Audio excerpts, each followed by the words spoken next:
Welcome to Coruzant Technologies, home of the Digital Executive Podcast. Welcome to the Digital Executive. Today's guest is Jason Freeland. Jason Freeland is the founder and CEO of Outlook Amusements, which primarily operates California Psychics, an empowering psychic services community that connects people with premier, fully vetted advisors. Jason Freeland has been working in new age marketplace businesses for over 30 years. In 1991, Freeland stumbled into a spiritual wellness business by producing the Psychic Friends Network. Freeland has also written and directed the feature film adaptation of James L. Ray Brown's Requiem and a second feature, Garden Party. Freeland holds a bachelor's degree from the University of Pennsylvania and attended USC School of Film and Television. Well, good afternoon, Jason. Welcome to the show. Hey, Brian, thanks for having me. I really appreciate the opportunity. Absolutely. And I appreciate you making the time. I spent some time out in California as well, just in the Orange County area, but I appreciate you hailing out of the state and jumping on a podcast with us. That's just so awesome. Jason, let's switch gears here. And I want to just start asking you a few of these questions so we can get your story out. Could you share with us what it's like being CEO of one of the leading online psychic services platforms?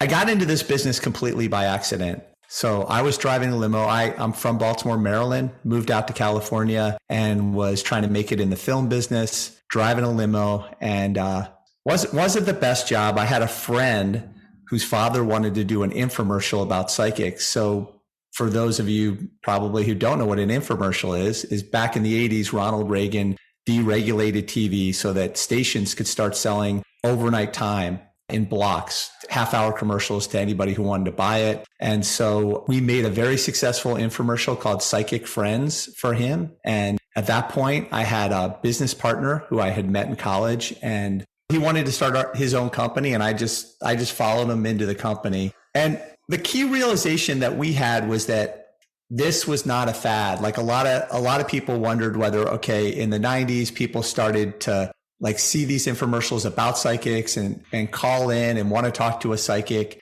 And we saw that there were real customers. And so we realized that we wanted to follow the customer. What did the customer really want from the service? And that's how I got into this business.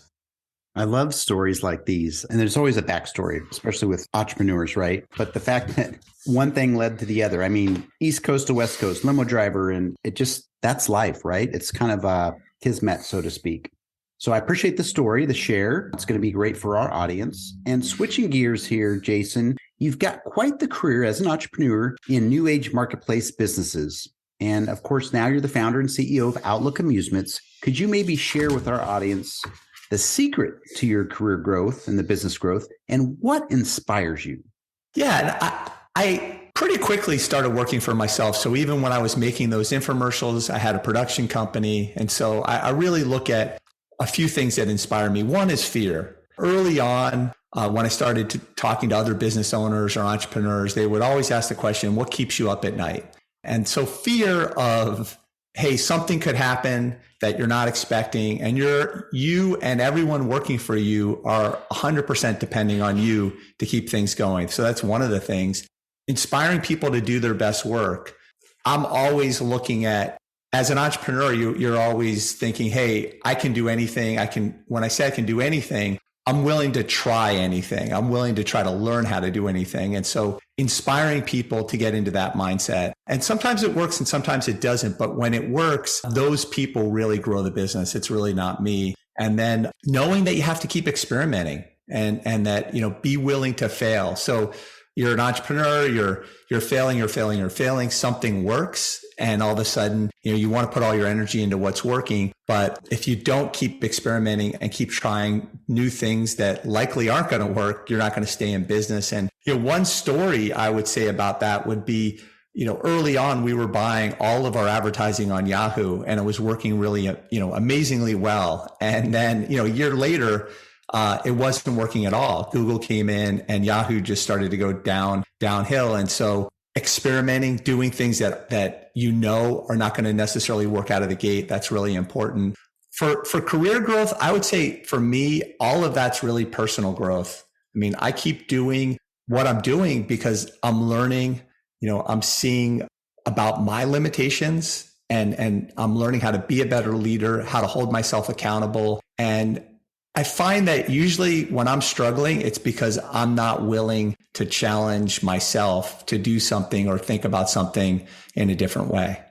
Love that. And a couple of good takeaways here, Jason, I appreciate is, those struggles, right? And you got to be constantly pressing forward to be successful. And the other thing is, your business could be disrupted any day. We've seen that just in the last several years with, like you mentioned, Yahoo, Google, and different players come into the market. So I appreciate you sharing some of the struggles and some of your successes.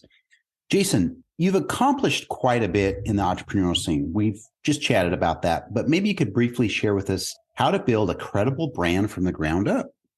Yeah, I think from the very beginning, I was starting doing commercials for other companies. And so, when you see how much money and time is put into getting a customer, I really think you build your brand one customer at a time. And that starts with the idea of like, what do you stand for? And for us, we're in a service business. When a customer contacts us 9 times out of 10, they have an issue that they're dealing with that they just don't feel comfortable talking to somebody else about. And they're looking for outside help. And so for us, we've got to do everything possible to help them and help them at all costs.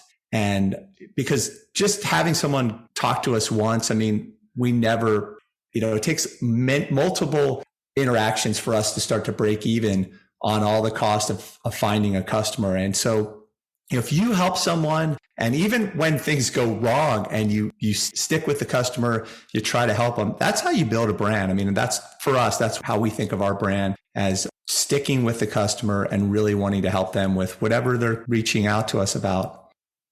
Thank you. And I appreciate that. At the end of the day, that makes a huge difference having that, two-way support with the customer and vice versa. And if you can really listen to your customer, we all know that.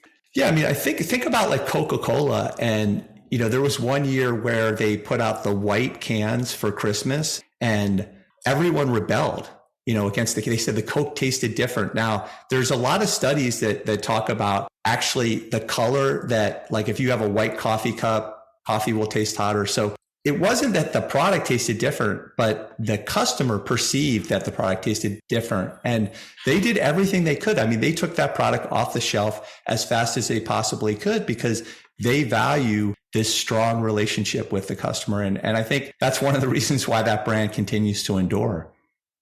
Absolutely. And that's a great example. And you've got to have the pulse on your customer.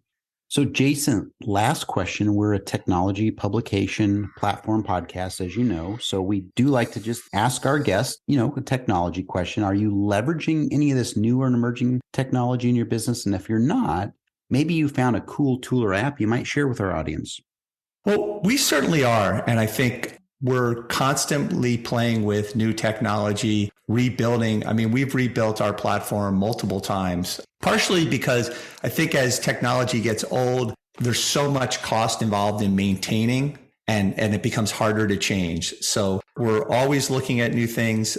Again, a lot of failure in that. I think the thing that's most interesting and from a technology perspective for us today is, we want to help independent psychics and advisors.